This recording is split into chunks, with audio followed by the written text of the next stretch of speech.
Përshëndetje miq, uroj të jeni mirë dhe mirë se erdhët në kanalin tim. Për ju që më dëgjoni për herë të parë, unë jam Andalina nga sofra ime. Sot do ndaj me ju një recet të ëmbëlsirës që ma ka treguar një komshia ime, ajo është greke dhe pasi ta provoni të jeni të sigurt që do bëhet e preferuara juaj.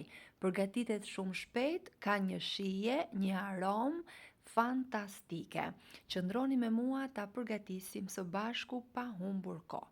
Në një tenxhere ose tigan të thellë do shtojmë 400 ml ujë dhe 400 gram sheqer, vanilje, një fet limoni dhe do ta vendosim të ziej. Pra, nisim përgatitjen me përgatitjen e shërbetit. Ndërkohë që shërbeti zihen, do na nevojiten 250 gram petë të gatshme. Do t'i bëjmë kështu, petët mund t'i prisni sipas madhësisë së tavës që ju keni.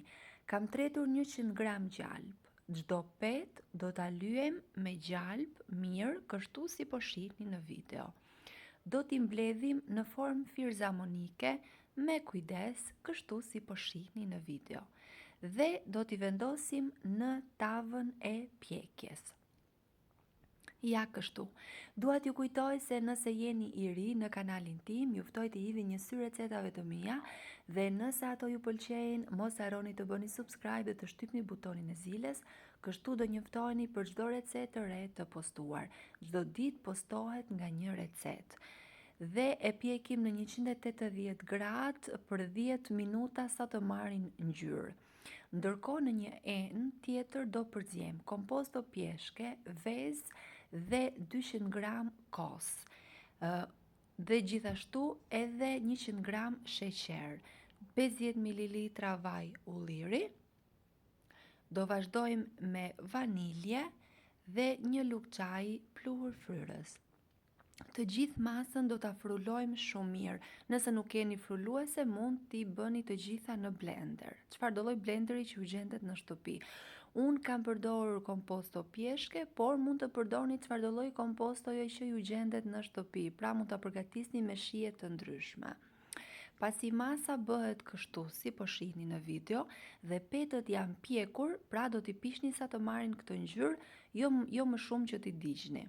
Do shtojmë masën që përgatitëm mbi to. Do t'i hapim mirë me ndihmën e një luge në mënyrë që masa të futet mes petëve dhe të gjitha ato të zbuten me masën e lëngshme.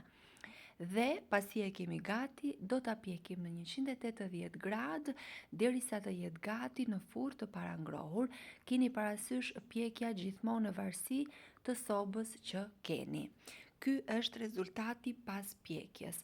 Ndërkohë shërbeti, më falni, është ftohur tashmë dhe do ta shërbetosim. Shërbeti duhet i ftohtë dhe ëmbëlsira e ngrohtë. E vazhdojmë shërbetin me kujdes, nëse dëshironi mund edhe ta prisni para se ta shërbetosni sipas dëshirës suaj dhe ëmbëlsirën e keni gati. Nuk dua të harroj pa thënë se është kënaqësi për mua të mësoj se nga cili vend i Shqipërisë apo i botës më ndiqni. Nëse keni dëshirë, mund të më shkruani në koment. Dhe nëse ju pëlqeu kjo recetë, për të më mbështetur, mos harroni të bëni like dhe të lini përshtypjen tuaj në koment. Unë ju falenderoj për vëmendjen tuaj dhe bashkë dëgjohemi në recetën e radhës.